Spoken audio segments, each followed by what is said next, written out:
Preschoolers need to ask a lot of questions. They're busy forming beliefs, testing reality, and developing a sense of purpose in their lives. In this episode, we'll see how our true purpose was misshaped as we adapted to rigid family system roles. We'll discuss the devastating effects of sexual abuse and emotional incest, and you'll write Mom and Dad a letter expressing your unmet preschooler needs.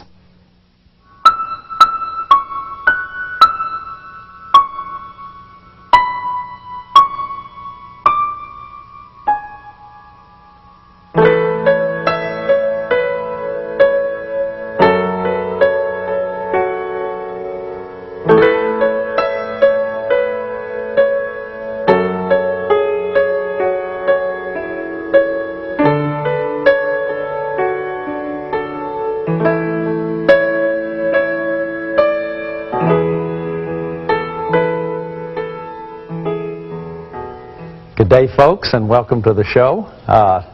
We're talking about reclaiming our inner child. We've been looking at infancy and toddlerhood in past programs, and today we want to look at the preschool child, the period from about 3 years old to 7 or 8. This is a crucial period in the formation of early identity. And I'm going to show you another index of suspicion. Again, this is a guideline to help you take a look at whether you may have issues around this developmental stage. See, to me, it's enormously important to realize that we had infancy needs, we had toddler needs, we had preschool needs, we had school-age needs. There's not one inner child in there. There's all these different developmental stages. And so we can learn how, and especially when we get to the programs on championing, how to repair that, how to do corrective experiences, and how to fine-tune your work, your own recovery, your own journey to wholeness, so that you can make up for those deficits. A lot of my sort of craziness in my life was about just learning deficits, just things that I didn't know how to do. A lot of relationship problems are about learning deficits, and you're going to see that very much in this particular program, because what really starts happening here is children begin to really start getting in touch with their feelings. What children need more than anything, they need a model. Here's how to be a man, here's how to be a woman, here's how to be a human being. Here's how to interact. Here's how to be intimate. I can't imagine anybody in my generation, I'm 57, can't imagine anybody in my generation seeing a man and woman who were absolutely equal. You cannot be intimate except on the basis of equality. And so most of us are growing up in families where we don't see intimacy. We see hierarchies of power. Whereas intimacy is about shared power. The democratic revolutions, the French and the American revolutions, were revolutions that are bringing us to the awareness that we're beginning to get clearly right now, that every human being is equal, and every human being has rights, and that you can only predicate intimacy on the basis of equality. So you have trouble identifying your feelings. You don't know what you feel, because nobody modeled feelings for you. How could you name a feeling if nobody ever named it for you? Sometimes people think it's crazy when they've grown up without this, when they hear therapists saying, you say to the child, I see you're feeling angry. You know, when they're obviously stomping around the kitchen. But it's enormously important. How would I know how to name? I'm going to talk a little later on about abuse. Children don't know what abuse is. Children don't even know they're being abused. How could they know it? All they know is what's happening to them. Interpersonal communication problems. Think about your mom and dad here. How well did they communicate? How well did they ask, for what they wanted and listen to each other and do active and passive listening? What I hear you saying, Jack, is. What I hear you saying, Jill, is. And here's concrete, specific behavioral detail. Yeah, I mean, now, in all fairness, who would they have learned it from? I keep talking about these survivalistic models that we come out of. So, difficulty expressing, no talk, no feel rules, responsibility for the reality of others. This is what I'm going to call toxic guilt. You don't think you have a right to your own life. You don't think you have a right to your own health. Your family's still all messed up and you're doing real well and you feel guilty all the time. As I see a lot of you grinning. It's like, see, toxic guilt is a thin veneer of codependency. It's like, I don't have a right to separate. And I'm going to show you in a minute when we look at that family system. In fact, what we're doing in these programs is expanding that work I did on family systems so you can see more specifically how families that have high levels of dysfunction, you can't get your needs met. So you can't grow up. You remain an adult child. That's the whole meaning of adult child, is that you couldn't grow up because you couldn't get your needs met. You act on guesses and unchecked assumptions. You mind read. You've been operating for 2 weeks on an assumption that you never checked out. All you needed to say is, are you angry, Harold? Are you angry, Mary? That's all we needed to say. But we never checked it out. I'm going to give you an example from my own life. I'm in Vancouver recently, being interviewed by the TV station in Victoria, and I cannot quite hear the questions. But I am answering them. This is what I call an outbreak of codependency. See, because I'm so nice. I'm in my nice guy act. I'm in this false self now, who I'm going to be so nice, I won't even tell him I don't hear the questions. So God knows what was going on, you know. But responsible for your parents' happiness. You have to go home for Christmas. You live here, but you have to go home for Christmas because Dad would have heart palpitations again. Or you go to church when you go home so they'll be happy that they did a good job with religious education. Oh, some of you are shaking your head. See it like this means you didn't get to leave? You didn't get to leave the family. You're still taking care of their happiness. Now, I'm not in any way encouraging people not to go home for Christmas or to their home of origin or have relationships with their parents, but it may be very important for you to have your own life and have your own traditions and have your, you have a right to your own life. You didn't come into this world to make your mom and dad happy. And maybe what you're doing doesn't make them happy. It's your life. What I do is me. For that I came, the poet said. I quoted you that Hopkins in a previous program. What I do is me. For that I came. And that's the important thing. So I want to look just for a second at a healthy family. Now, I spent a whole series with you on this. Not with you, but with the viewing audience. And I just want to review quickly. The most important thing for a healthy family is a good relationship between husband and wife. Let's hope this husband and wife are not adult children. Let's hope that while nobody's perfect and that their relationship requires hard work, because love is hard work, it requires giving time, attention, and direction. That is, it requires time and attention. It requires commitment. But let's say that they're working on their relationship, that each one will let the other one in communication, but each one of them has a good boundary. They have good boundaries. And I said over and over again in the family series that the marriage is the most important part of the system. Remember, families are systems. They're like mobiles. You touch one part, all the parts. So Jack marries Jill, that's a family. Jack and Jill have John, that's 2 families. Jack and Jill have John and Barbara, that's 3 families. John leaves, that's 4 families. Jill leaves, or Barbara leaves, that's 5 families, and now you have Jack and Jill. So what's the most important relationship to work on in that family? Jack and Jill. And what every family needs is, Whitaker said this, it's one of the famous statements in family system, a generation gap. Every family needs a generation gap.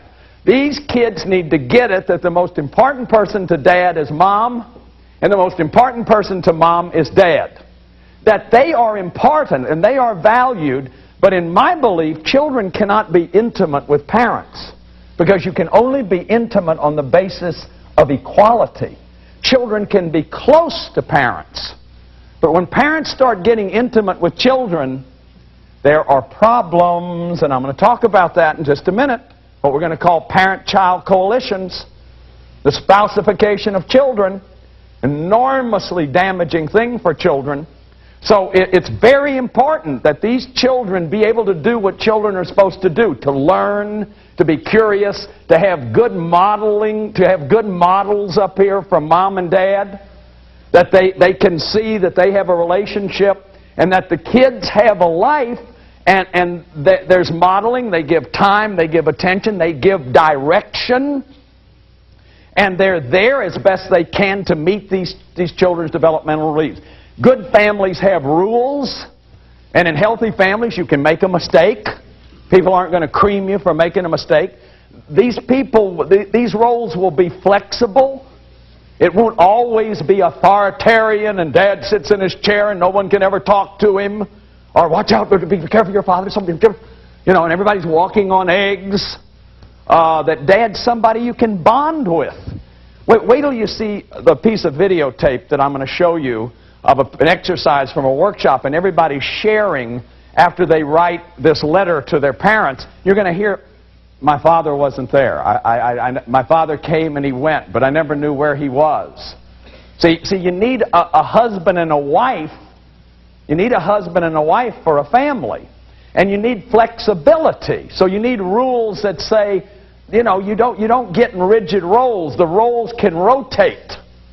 Well, you know, one day this kid may be the scapegoat because he blew up the television set. One day this kid may be. One day mom may be because she won't, you know, do something. Or dad may be because he won't spring for money. Or whatever.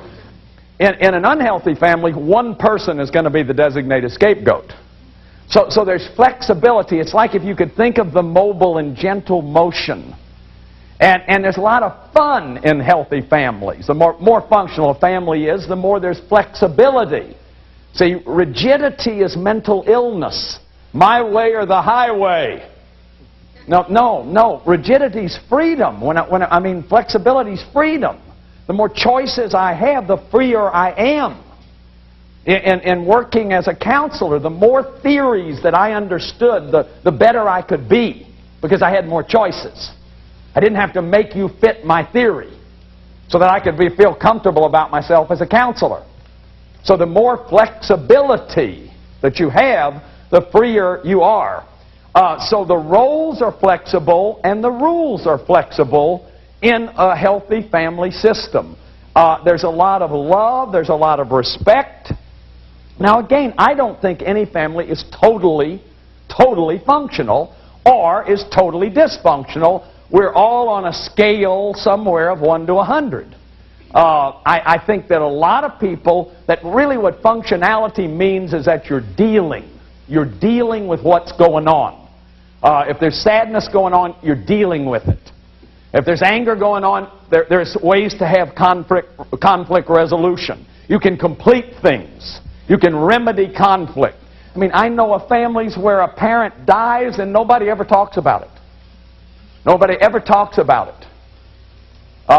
So you're still carrying unresolved grief. Or daddy's alcoholism, what's called the family lie. Why does daddy sleep on the porch occasionally? Oh, a bad back. He has a bad back. He needs a hardwood floor. 2 in the morning on the porch? Yeah, well, he has this bad back. Oh, okay, I believe that. See, it's like you have this shared focus and this shared denial. And there's a vital lie in the family, the secret. The emperor has no clothes. And they're all going, yeah, God, that's fancy what he's wearing, isn't it? And finally, except the kid. The 2-year-old says, hey, Mama, he's naked. And it's the child until you're told, shh. See, all of a sudden you begin to have this loyalty. You begin to know what not to notice. You notice that there's no whatever people in this church. And say, shh, don't bring this up. Let's don't bring this up. It's the vital lie.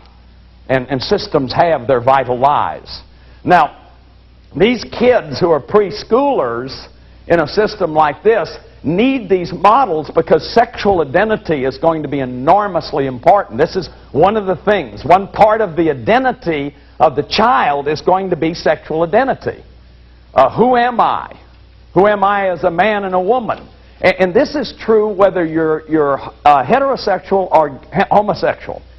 Or that there's an identity that has to happen here. Now, for gay people or lesbian people, there's not much that we have in our literature for them. And, you know, this will freak people out, me even talking about it. But this is the most shamed group of people in our whole culture. And it's absolutely, I am sick of it myself. I'm sick of gay jokes. I'm sick of one group of people being continually shamed and ridiculed by people who are supposed to be holy people and are totally non-democratic and shaming. That all people need to have some models of relationship, of the polarity of relationship. The growth disorder here is that children get confused in their identity. They don't know who they are, or they get set up with some kind of sexual abuse. Now, I spent a previous program talking about a range of sexual abuse.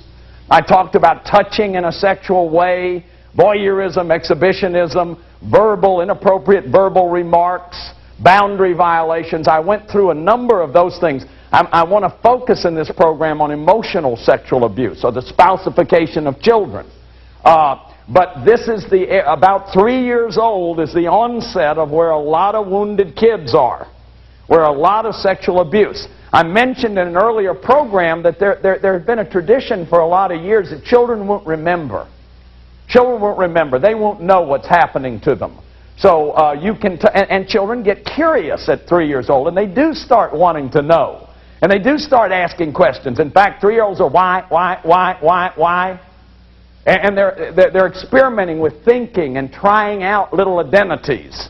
And they're role-playing mom and dad. And they may do some sexual role-playing with same-age kids. So it's very, very important that they have good models. They see a marriage there. They see some kind of modeling there that's valuable for them so that they can see what intimacy looks like. Because they're sort of role-playing to prepare themselves. Now, sexual abuse is commonplace. Some statistics that I've been given, 1 out of 4 women by age 13 will be abused by somebody over 18, and 80% know they're offenders. Every workshop we do, it's just filled with men and women who have been sexually abused. It is astonishing to me the extent of sexual abuse, and it's something that we're naming. It's a demon that we're naming, and we're coming out of hiding with it.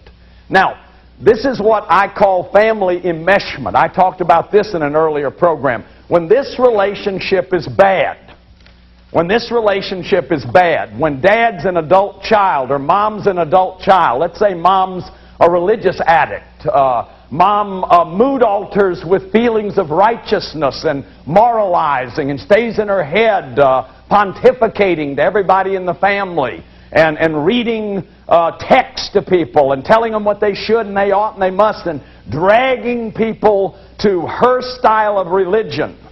And Daddy enables this by not confronting it. Some of you are familiar with this, I see. What happens then when this relationship is bad, these kids get sucked into it. Nature abhors a vacuum, so when there's an intimacy dysfunction, the children get sucked into it. They get sucked into a marriage that goes out of balance. One of these kids may be the lost child. That is really, they have too many children. One of these kids may be the star that makes them proud of their marriage. Or if this is an alcoholic, mom's on pills and dad enables it, and nobody's there for the children. And mom and dad's marriage and family system is taken care of by a child that's a heroine, or a child that becomes a little parent to the brother, or this child may become a caretaker of one of the parents. Or this kid may get in trouble all the time in order to take the heat off of this bad marriage.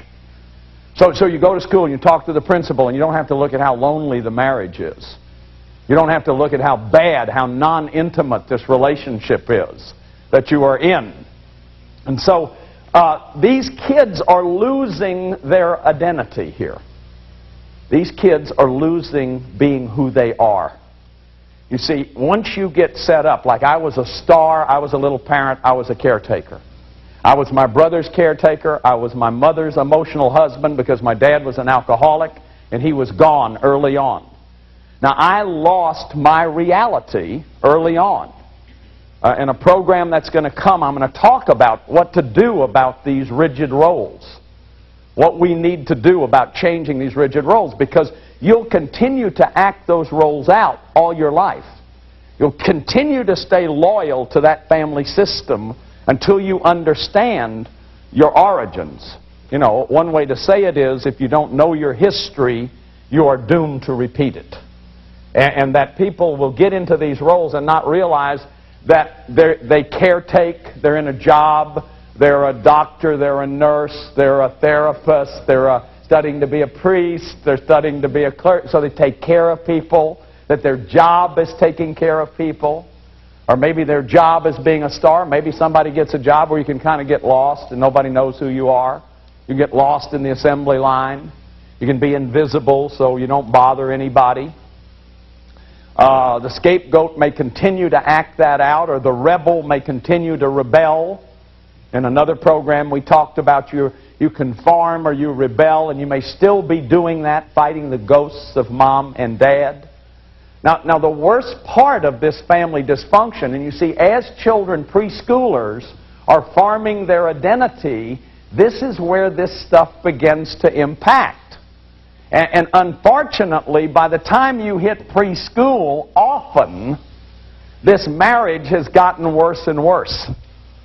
That is, you know, if there is dysfunction in the marriage, it's gotten worse as you get to this point. So let's say, you know, by the time you get here, there is a real intimacy vacuum going on. And mom and dad's marriage it's become worsened.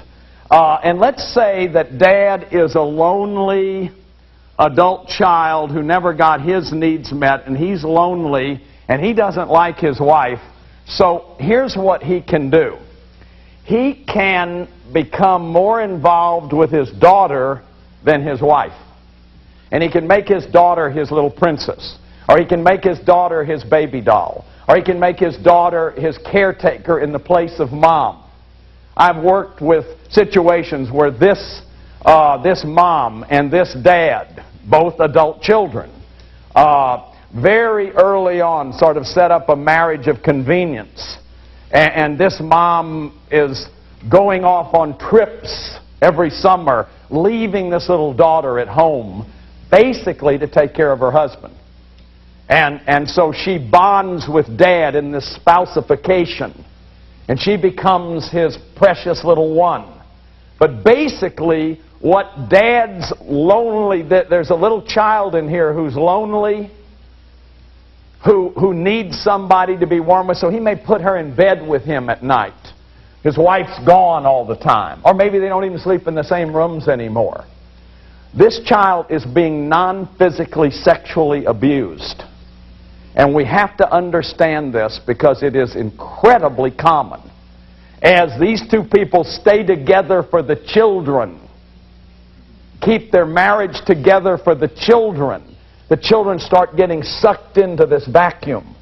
Now, how could children know anything about this? They can't. How could they know it? In fact, she may feel very fortunate to have this wonderful dad who takes her with him every Saturday, spends a lot more time with her than he spends with her mother. Now, guess what that's going to set up between she and her mother? Conflict, jealousy. Her mother's wounded inner child may start hating her and treating her so, and she may not understand, why does mother treat me like this? Why do I have all this conflict? Why doesn't mother nurture me? Why is she never available for me? And so can you see the predicament this child is in? And this child can't know it. See, Alice Miller wrote a book called Thou Shalt Not Be Aware. And basically, this is what I've been saying in all the other programs, that you get abused as a child, that gate closes between the thinking and the emotional brain. The so-called ego defenses are automatic and unconscious, and you don't know what happened to you as an adult. Do you know when you start knowing what happened to you? When so-called toxic shame, codependency, adult-child issues manifest? When you get in a relationship. In adult relationships, this is when you start knowing you got problems. Yeah, does that make sense to you? See, and this is how we found out about adult children, the adult children of alcoholics. Suddenly people started saying, well, you know, Daddy sobered up when I was about 18. But I have trouble knowing what I feel. I lie when it's just as easy to tell the truth. I have trouble with authority people. I'm a love addict, or I'm a sex addict, or I keep hanging around with addicts, or I keep finding addicts for spouses. And my intimacy is just totally dysfunctional. See, and when we look back, we see that this child came out of this, or it can go this way. The little boy can be mom's surrogate spouse or mom's little man. I remember a scene at elementary school, picking up my son one day, listening to a mom with her son. And she was saying things like, "Did you miss me? Did you miss me? Who's your best girl? Who are you always going to love more than anyone?" And you know, this little kid's picking his nose, man. He doesn't know what, you know, he's being romanced. His mother is romanticizing their relationship. This lonely little girl and this lonely little boy are sucking these kids into their marriage and using them for their loneliness. You begin to see the implications of that. And then one other thing I want you to see is that this can happen this way. It can be dad and son. Dad's best buddy. Dad spends all his time playing baseball, never spends any time with his wife. This is a dysfunctional marriage, basically, where each parent sort of bonds with the kid of the same sex. This is mom's sorority sister.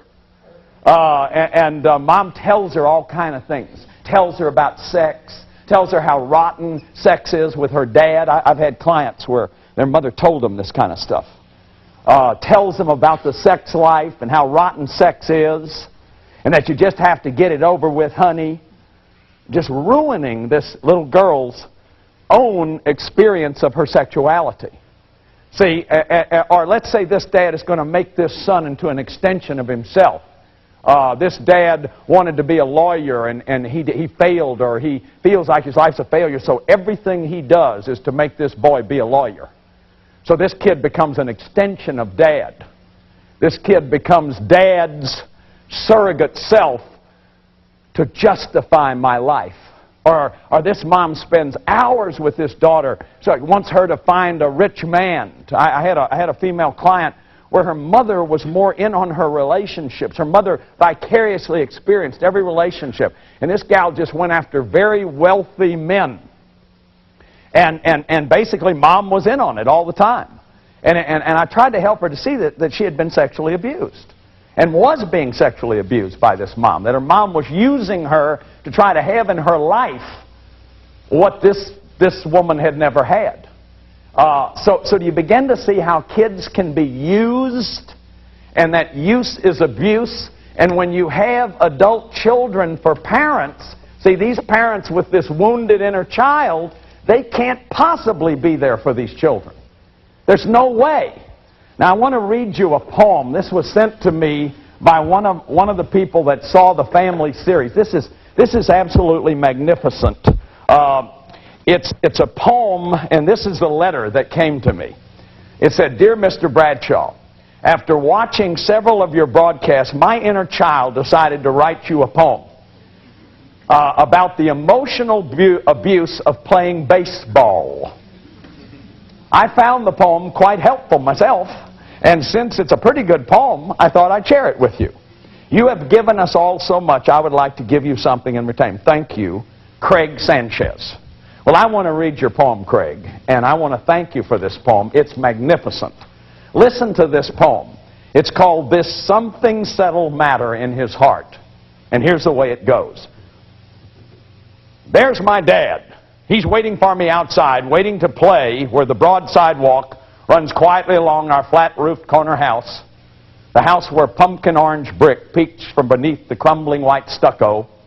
Fireflies are beginning to salvo and volley across the summer evening no man's land. There is a hush. It is as if the night has taken a deep breath and is holding it. He's got a baseball in one hand. He whacks it into his glove over and over again.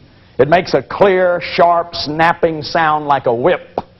Suddenly he rocks back and launches the ball straight up into the deepening gloom. Up, up, up it goes, up past the lamppost, streaking up between the telephone wires and tree branches, up higher than any three-story building, apartment building next door. It's higher than that. Will it strike a bird? Catch it! Catch it, he bellows. I look up, craning my neck as far back as it will go. My feet are suddenly strangers to the ground. They swear they have never met before. These toes, this asphalt, I can't let my dad down. I'll catch it, I will.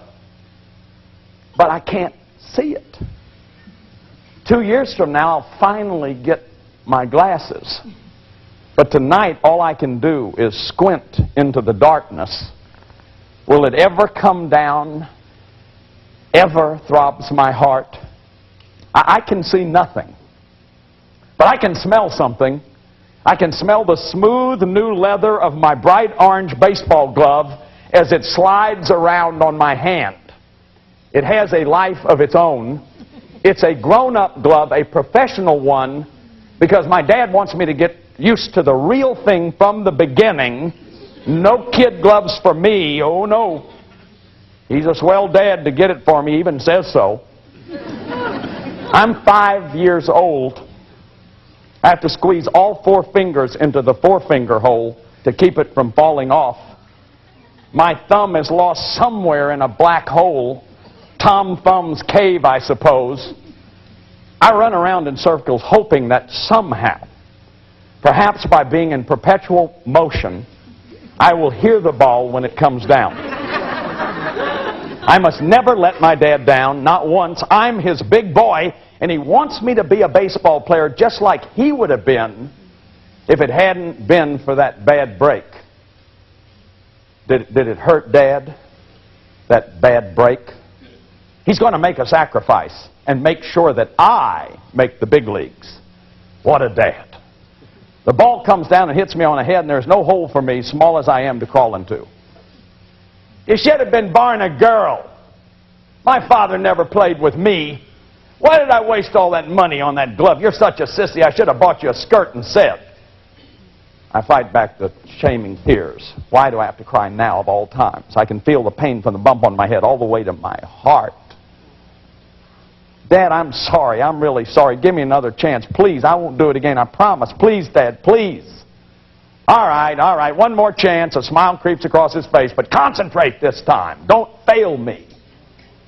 Once more, the ball flies up into the void. Run from it, birds. Don't get hit. Use your white wings to be safe. I'm so lucky to get a second chance. What a dad. I still can't see the ball. But I'll catch it somehow. I have to. Man, what a poem. What a poem. And what a statement. This isn't, none of this is about this child. Not one moment of this time spent with this little boy is about this little boy. This is about a dad with a wounded inner child who is contaminating his son with his own woundedness. So I hope you can see what a weighty matter in a bunch of issues this wounded child is.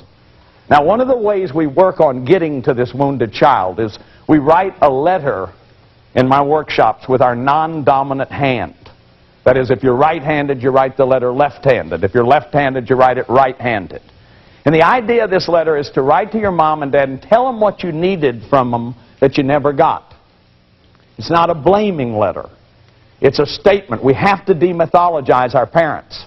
You see, you can't heal your own wounded child as long as you're idealizing your parents. As long as you're thinking that it's you and not them. That, you know, here's this kid. How would this kid know this is abuse? He thinks it's a good deal. What a dad. He's given me a second chance. How does a kid know what abuse is? Listen to this statement. This is David Mura again, writing about abuse. If only the child could have escaped, but he could not. The world of his abuse was the world of his family.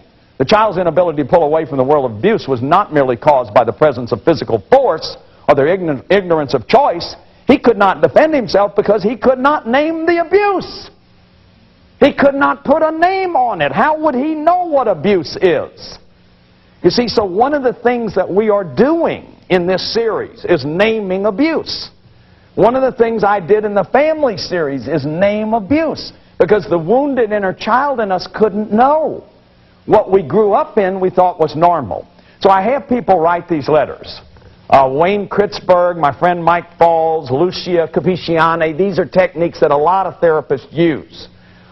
It's not blaming. The intention is not relevant in my work. It's like they were backing out of the driveway and they ran over your leg and you've been limping for 40 years. And you don't know why. So you've got to make the abuse real. Fitzgerald said, nothing changes till it becomes what it is. And so in this exercise, you're going to see people reading the letters that they've written to each other. They'll be discharging as they read. They'll be in sadness. And then when the exercise is over, they'll validate. Now, validation is a very important part of inner child work. See, because you couldn't know it was abuse. You couldn't know that the outrage was justified because there was no allies. Who came to you and said, hey, that was terrible what you went through. That was terrible what your father did to you with that new glove. Who did you have that could have helped you with that? You didn't have anybody. And so there's a great deal of pain. We had a man in our treatment center confront the staff recently. And Kip Flock, who you saw earlier, said, you're absolutely right. You're absolutely right. The man started sobbing.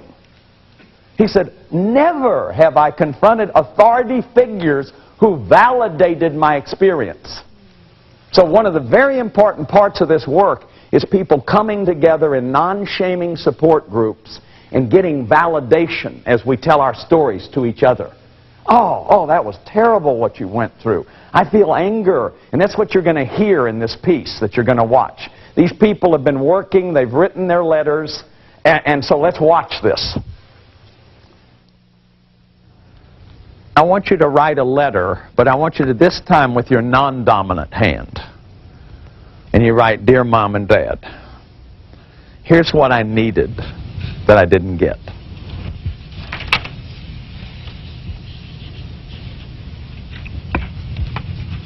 This is not an accusing letter, because remember, we're not blaming.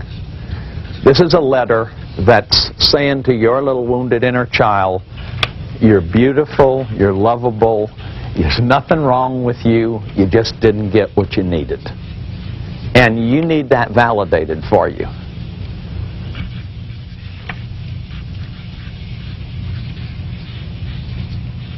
When you're finished, I want you to read your letter to the group.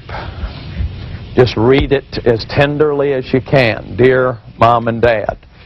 And then when you're finished with the letter, let each person in the group give you a feeling response. I need to know that I was okay for not having a dad. I need to know it wasn't my fault. I need to know that I didn't make him leave. I needed to be a kid. I needed to be able to play, and there was a lot I needed.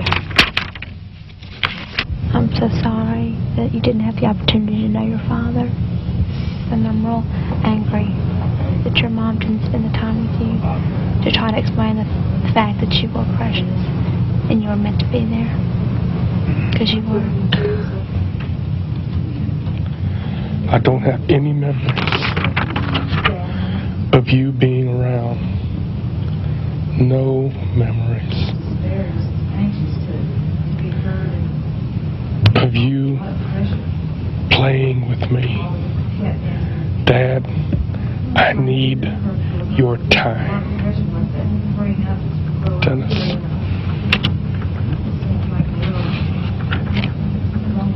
can almost visualize a little boy jumping up and down saying, I need your time, I need your time.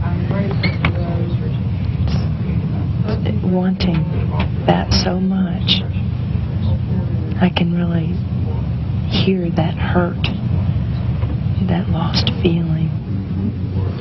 When you were talking to your dad, I just heard a tremendous amount of sadness. I didn't hear anger at your father, but I heard a lot of sadness that he wouldn't come home and be with you, and I think it's real sad that you don't have any memories of him at all, and that he couldn't just take a few minutes and play with you. That's a big loss for you. Dad, please play with me, hold me and tell me I'm pretty,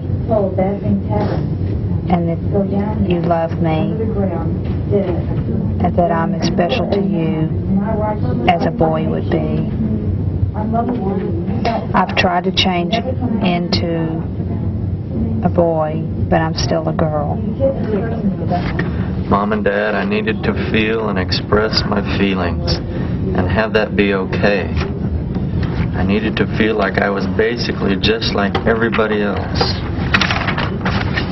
I needed to know that it was okay just to be a kid. Dad, I needed to know it was okay to be less than perfect. Mom, I needed to know it was okay to be a male. Dad, why are you not here? The only way that I know that you've ever even been here in this house is the snack that's left on top of the trunk. Every day I have a treat there from you, but where are you?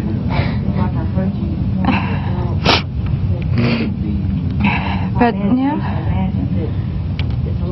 how come you don't want to come here? How come you don't want to be with Mom and me? Why? Do you hate Mom? Do you hate me? Our house is so pretty, and Mom is so pretty, but how come you're not here? I wish you would talk to me. Why don't you all talk? Why don't you ask about me? Why are you never there that everything else seems and looks to be so perfect? Susan. I felt your pain and fear of your daily life, and then the anger coming through and being so confused and frustrated. I heard your pain and your loneliness and a lot of confusion. What did I do wrong? I feel like in some way that you blame yourself. Like if they only love you in the world, you would laugh. It's not your fault. Made me real sad. You can see how powerful that is. I could experience my sadness. I saw a lot of you experiencing sadness. Michelin, the little gal, that shared first, that I didn't make him leave, that it wasn't my fault that my dad was there. See, children will take that on. Children are egocentric. I'm responsible for the marriage. I'm responsible. And did you hear the witnessing to the no father? See, children know that what you give time to is what you love.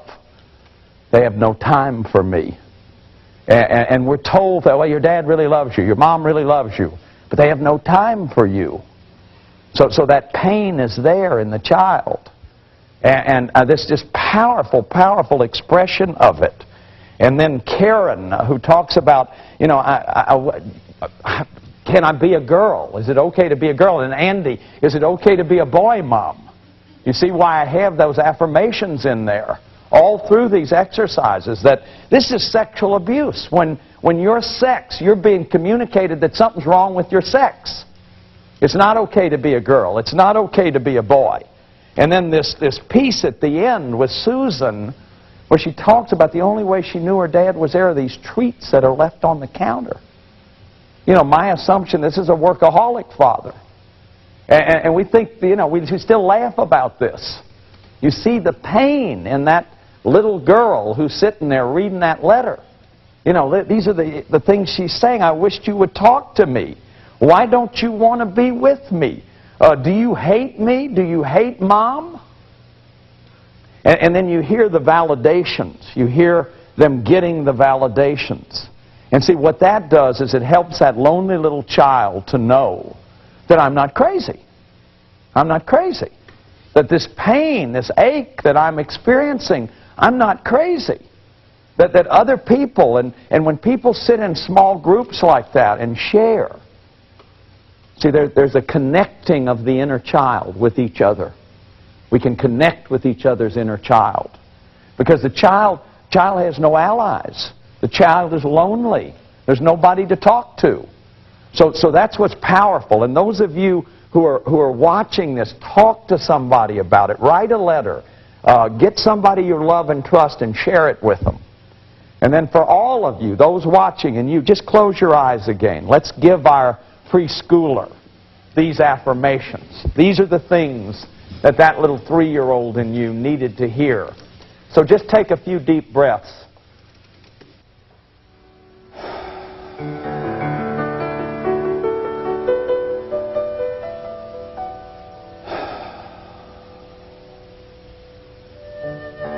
And then just focus on your normal breathing. Just let yourself be there with your normal breathing.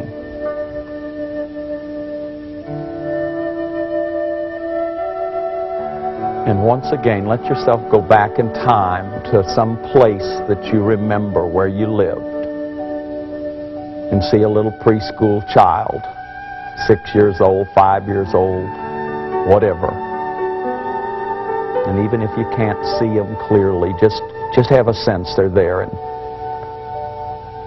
And then let them be seeing you. Just float into their little body and let them see you. And hear them, hear you saying to them, it's okay to think for yourself. It's okay to have your own identity. It's okay to find out the difference between boys and girls. It's okay to be a boy. It's okay to be a girl. It's okay to be gay or lesbian. It's okay for you to be different, to have your own view of things. It's okay to imagine things without being afraid that they'll come true. I'll help you separate fantasy from reality. It's okay to ask for what you want. It's okay to ask questions if something confuses you. And listen, little John, Mary, Susie, whoever, you're not responsible for your daddy's loneliness, for your mother's pain.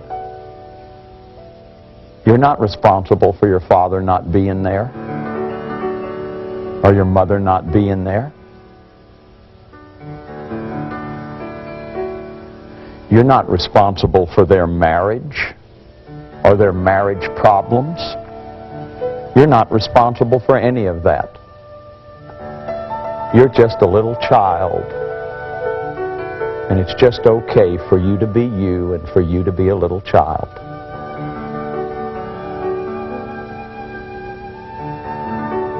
And just for a moment, be the grown-up you and just hold that little child. Just hold him in your arms. And feel a nice connection with them and tell them that you can be there for them. And that you can be there for them whenever they need you. And then just let yourself take a nice deep breath.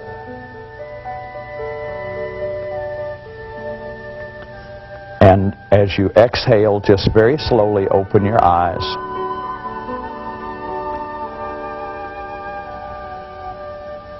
Now, in the work that I do, in my workshops, we do this for a lot longer. We spend more time with it. But I just want to give you a flavor of it.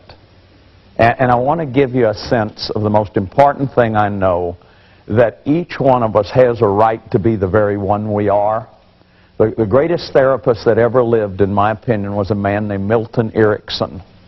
And Milton Erickson had no theory of human nature. He treated 20 bedwetters, and he treated them all differently. He never treated anybody the same because he said that everybody is different. One of his famous cases was a woman in Wisconsin that had been depressed for years. And nobody had been able to help her. She had been to all kind of doctors and therapists. And Erickson came in, they flew him into her house. He spent 30 minutes with her and he said, here's what you do. You buy about 5,000 African violet bulbs and start growing African violets. And whenever there's a birth in your church, because he had found out that the woman went to church every morning, you send an African violet. And when there's a baptism, you send an African violet. She was in an Episcopal church. And when there's a marriage, you send an African violet. And when there's a celebration of any kind, you send them an African violet. And he left. Now you can imagine this wealthy family flew him in, waiting for the ace psychiatrist, to treat this involutional melancholia, which is what this stuff is described in the literature. And he tells her to grow African violets and to send them to people at church. Well, within about 6 months, there was an article in the Wisconsin paper about the African violet lady. About all these people that had begun to go over to her house and see her and visit her. And in the follow-up of this case, of course, her depression was gone. See, what Erickson did is he went in there, he took his hat off as a psychiatrist. He didn't have to play psychiatrist. He didn't have to hide behind his therapist mask or anything. He met her at her map of the world. He went into her reality, and he said, what's going on with this? Where is there energy in this woman? Where there's energy, she goes to church every day. And he had looked around the house, and he had seen these African violet plants. And he said, she gardens. So he took those two things, the energy of going to church and the African violets, and he put them together. He created a context that would allow her to behave in such a way that there would be a response to her and there would be a great possibility of her coming out of this depression. And his files are filled. In fact, in people who follow Milton Erickson, you can just hear Milton Erickson stories. Another famous one was a guy that wanted to go into orbit, thought he was destined to go into orbit. So Erickson had him sit up on a mountain in Phoenix with water and canteens and supplies. And after months went down, the guy came to him one day and said, I'm getting kind of tired of this. And he left and he had a job, and years later he wrote him and said, I think I was delusional in those days. So this is this great stuff that Erickson did. And Erickson's the example. This is what Erickson writes. Every person's map of the world is unique as their thumbprint. There are no two people alike. There are no two people who understand the same sentence the same way. Now that is the kind... See, that lets me know that it is possible that we can meet each other at our own maps of the world. That you can take that little preschooler in you and tell them that there's never been anybody like them. We could go back millions of years and we'd never find anybody like them. And there never will be again. And that we can tell that little preschooler that they're not responsible for their parents' marriage. We can tell them all the kinds of things that I just encouraged you to tell them. That they don't have to carry their mother's sadness or pain. Some of you saw the program on Original Pain, where Rhonda gave her mother her sadness and pain back, where that mother's wounded child tries to set the child up to take care of their disappointment, or that Sanchez doesn't have to take care of his father's need to be an ace baseball player, that each one of us has a right to our own life. And for some of us, it's going to be very hard. The more dysfunctional your family is, the more difficult it is to leave it. Because the more dysfunctional it is, the more you never got to separate or have your own reality. See, one of the problems of enmeshment is that the more you are enmeshed, the less you've ever been allowed to separate or be who you are. So we have the difficulty of becoming ourselves. It is very hard to leave dysfunctional families. That's why you need a support group, and we'll talk about that later on. Well, love that preschooler in you. And join me again next time when we look at the school-age child and we reclaim that wounded inner school-age child. God bless you all.